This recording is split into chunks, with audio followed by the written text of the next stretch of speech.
Iceland. It may be the land of fire and ice, but the people here have a heart of gold.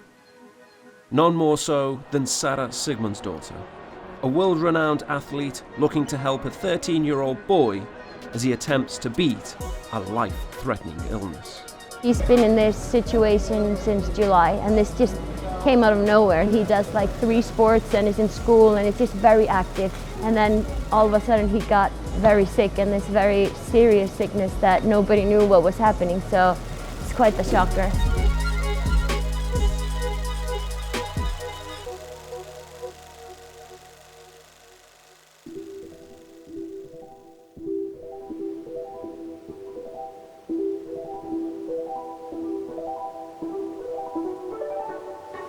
When it comes to nations knowing what hard work and determination is like, Iceland has to come at the top of that list. Yes, the beauty of its landscape is captivating, but at times it can become the harshest of environments. The weather in winter can be brutal. But somehow it brings out the best in the people here, a will and determination to fight and succeed. So it's no surprise that some of the best CrossFit athletes in the world hail from this country. A harsh, unforgiving sport that makes you suffer, but the rewards will always outweigh the toll to get there.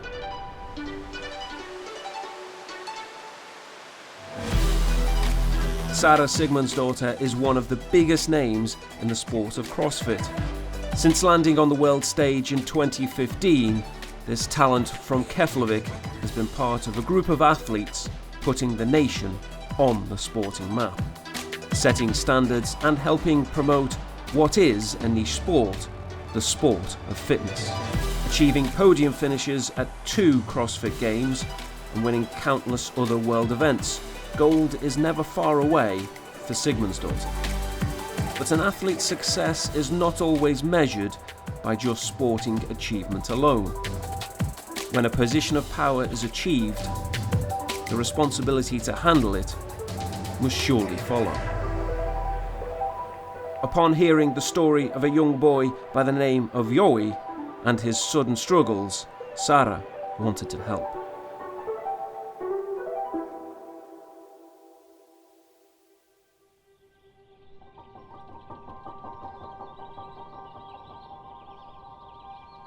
For the majority of us, being 13 is a time for exploration and freedom.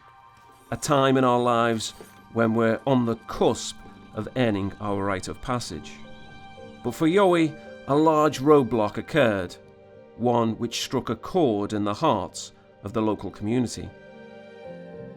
Jói suffers from severe aplastic anemia, which is a bone marrow disease.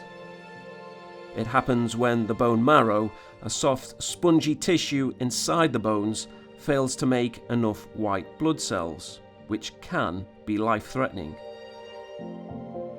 And in Jói's case, it is severe. And in these situations, this requires a bone marrow transplant. I lived in the States and came home in July. Asked my friend to come out to walk the dog with me, and she was like, well, I have some news for you. Jói, my son, he got very sick.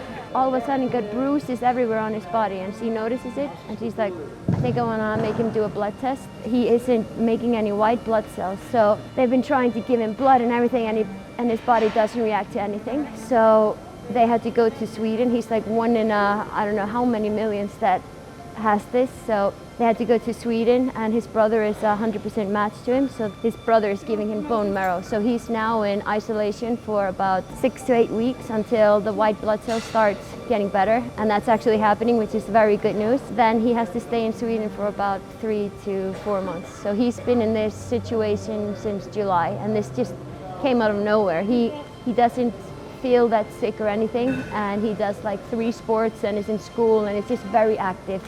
Like if he's not in school, he's playing soccer, and if he's not playing soccer, he's in practice, like very active. And it's very hard for him to see all of his friends continuing, and then all of a sudden he got very sick, and this very serious sickness that nobody knew what was happening. So it's quite the shocker. It's always hard when you're helpless in this situation. You're like, what can I do to help them?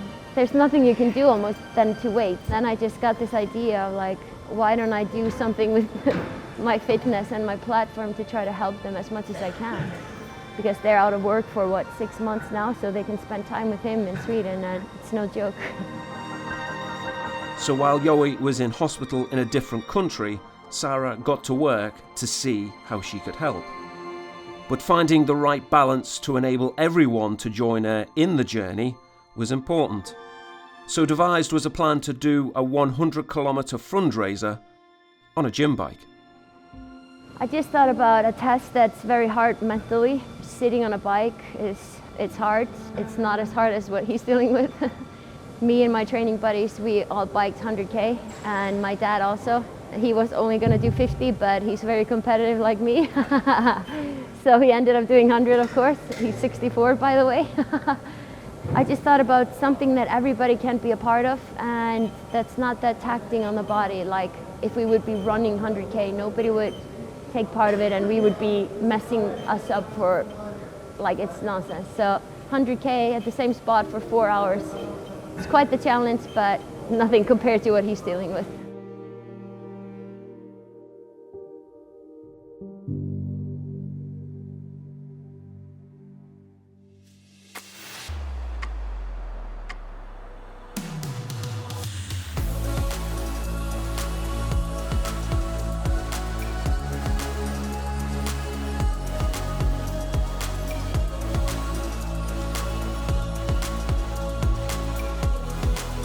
So in a gym in Iceland, the grueling session was underway.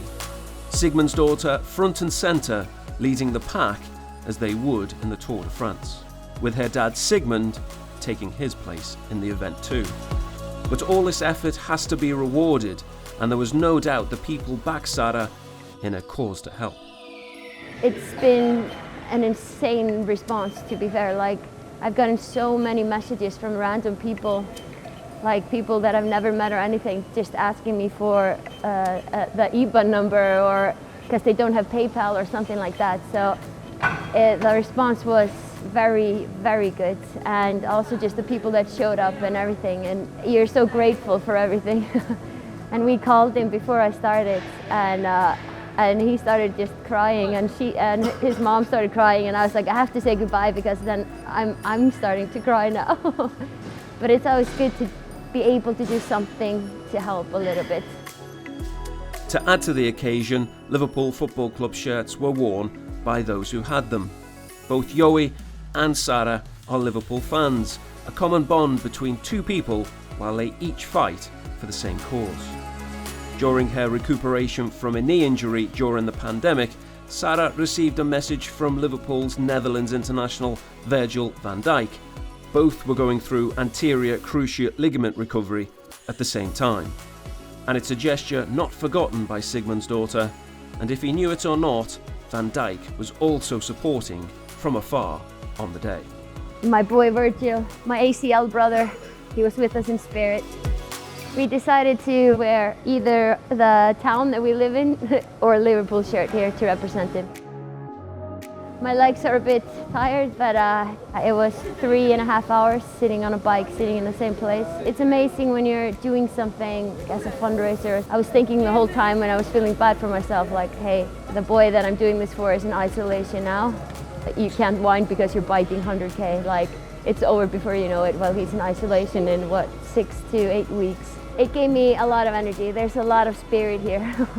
I'm so happy that we actually did it. Like, sometimes you have ideas, but they don't go through. But now, I'm actually not like that. If I have an idea, I do it right away.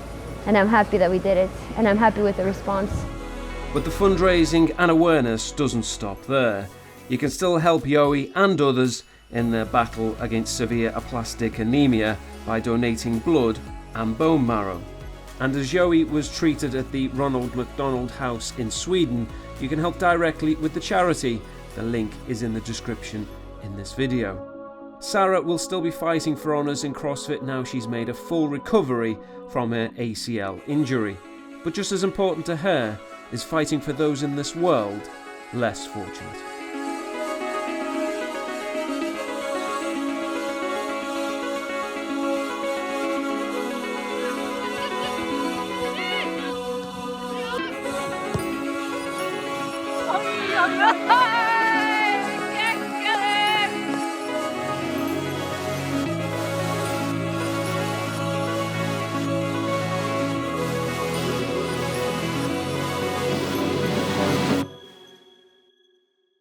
Abukate